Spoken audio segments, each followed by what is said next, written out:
I want to talk to you about shame-based people. I get a lot of emails from people that are describing very dysfunctional relationships with very dysfunctional people that have a lot of really ugly behavior. And they'll ask me, like, why? How? How can a person be this way? How can a person treat other people this way? How can a person be so narcissistic, so defensive, so mean, so reactive? And I have to tell you that there are a lot of labels that we give for these people. There are a lot of names, but there's one primary root, and that is shame. Shame-based people. Shame-based people hide. They hide the truth that they feel about themselves. They may even hide it from themselves. They may hide it because they can't even face it. Shame starts often when we are very young, when we are children, when we are shamed by adults in our lives, when we are ashamed for what we do, when we feel ashamed of behavior, when we are told that we should be ashamed, because all of us have a shame base because of our sin. When Adam and Eve sinned in the garden, the first thing they did was hide from God. Previously to that, they were walking in the garden with God. They were naked and unashamed with each other. There was no competition in the relationship. There was no defensiveness.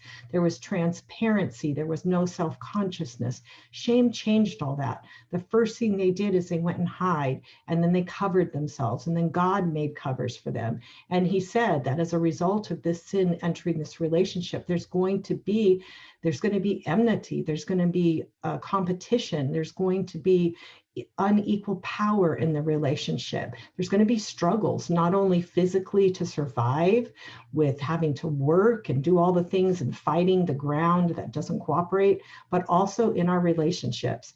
So first of all, we start off with a sin base anyway, not even knowing and understanding what that is when we're born. And then as things happen to us and we get more and more shame, we begin to cover up, we begin to hide, we begin to pretend, we begin to shove down those feelings that we're shamed for having. We get distanced or separated from ourselves, not knowing who we are. We start to build defenses. Those defenses get bigger and they get bigger the more that we are shamed.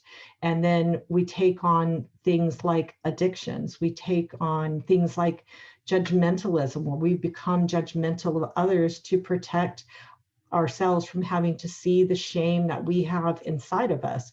Or we are moralistic, where we start moralizing with people. When we see something in them that triggers some shame inside of us, or when we feel that shame, then we instead look out and begin moralizing or being judgmental with other people, so we don't have to look at ourselves. Also, sometimes people become abusive, or they are abused because maybe they were abused as children, and that shame is still there, and they end up picking those relationships in which they continue to be abused. Or they become an abuser, where they're shaming other people and treating them abusively. And there's also narcissism. There's this shell that narcissists build up, those defenses around them, with that shaky sense of self, and then that false self that's built that is just so, if you could break that, they're so defensive to keep you from coming anywhere near them, criticizing them. They become enraged if you say something that's negative about them. It's people will say, how is it that they can become so angry? Because you can't poke that shell, that defensive shell, and they're not going to allow you to get anywhere near that to possibly deconstruct that shell. So they're going to bite back really, really hard so that you'll go away, so that you'll stop saying things to them. So there's all kinds of things people do. So when someone lives in that world of shame, they're going to continue to hide. Shame feels overwhelming. It feels unmanageable. You feel unlovable, unredeemable, unknowable, unworthy, and unforgiven. Shame-based people, like I said, cover their shame by building a fragile shell of defenses, lies, rationalizations, addictions, compulsions, cover-ups and excuses, rationalizations. You don't see the shame though when you're dealing with these people. They don't show you their shame. You don't see it. Instead, you see ugly behavior. You see the arrogance. You see the self-righteousness. You see the pride. You see the superiority. You see the blame that comes outward towards you. You see the addictions. You see the anger. You see the narcissism, the self-centeredness. You see the abuse and the power and the control and all the things that these people are doing. You don't see the fragile little boy or little girl inside that person. You just see all the stuff on the outside that they've put there to cover that shame that's so big inside of them. All of us have it. All of us, to a certain degree, have learned to cope with it to a certain level.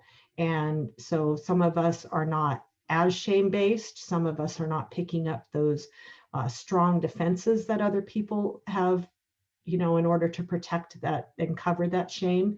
And some of us, like I said, have less of it depending on what happened to us as children and adults. But if you don't deal with that shame, if you don't understand it, if you don't get healing for the things that cause that shame to be so huge inside of you, that all that brokenness, if you don't work through it, if you don't identify it, if you don't know what's going on, you're going to continue to do those things as an adult and continue to be unhealthy in your relationships. So shame-based people don't see the truth about themselves when you point it out and when you say it to them. They're going to be defensive because they're going to jump on you because you're saying something that they can't even consider.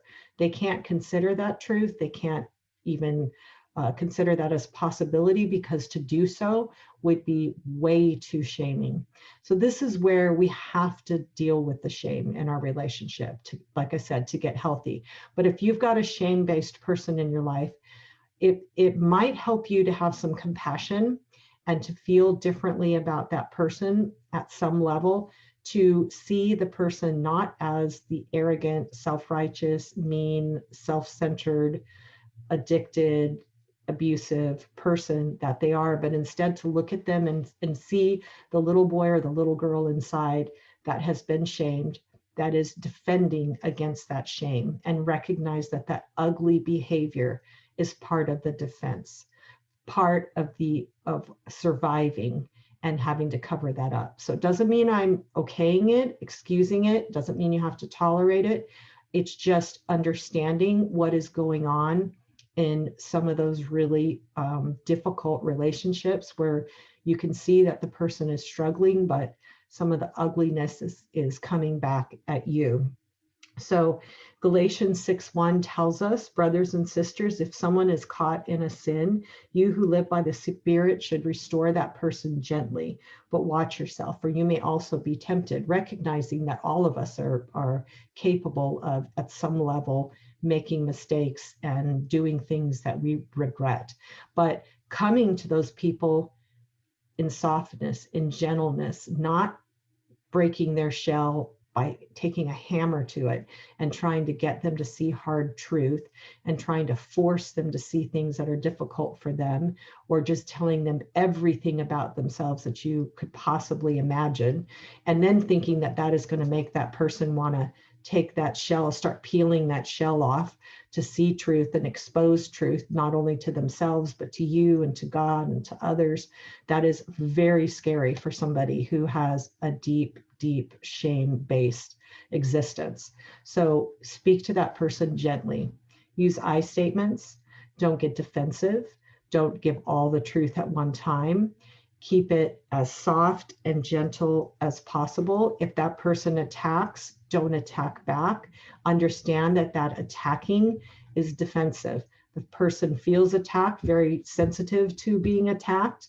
Any type of criticism, any type of statement, the person you say one thing, that person may feel all bad because you just say, I don't like the way you disciplined our child today, and that person might just go off on you. You saying I'm a bad parent, you saying I never do anything right, and you're like, whoa, where did that come from?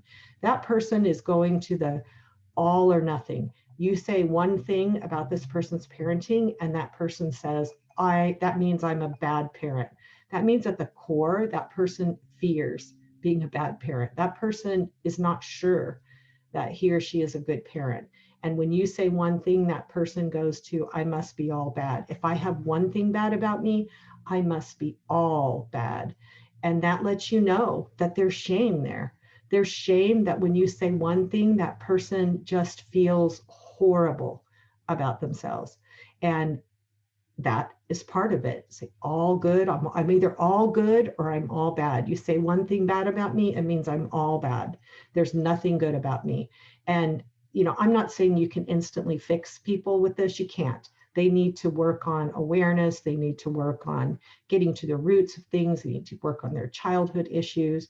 They need to work on, their own skill set for healthy relationship stuff. I just want you to understand, where is this behavior coming from? What is the root?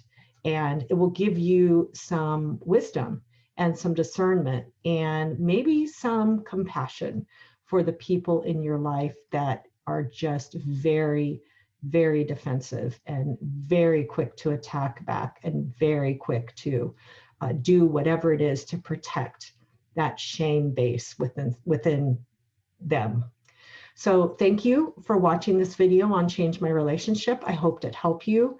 And there's all kinds of videos on my YouTube channel on all types of relationships. I do all videos on difficult relationships, on how you can make yourself healthy within them, how you can respond to them.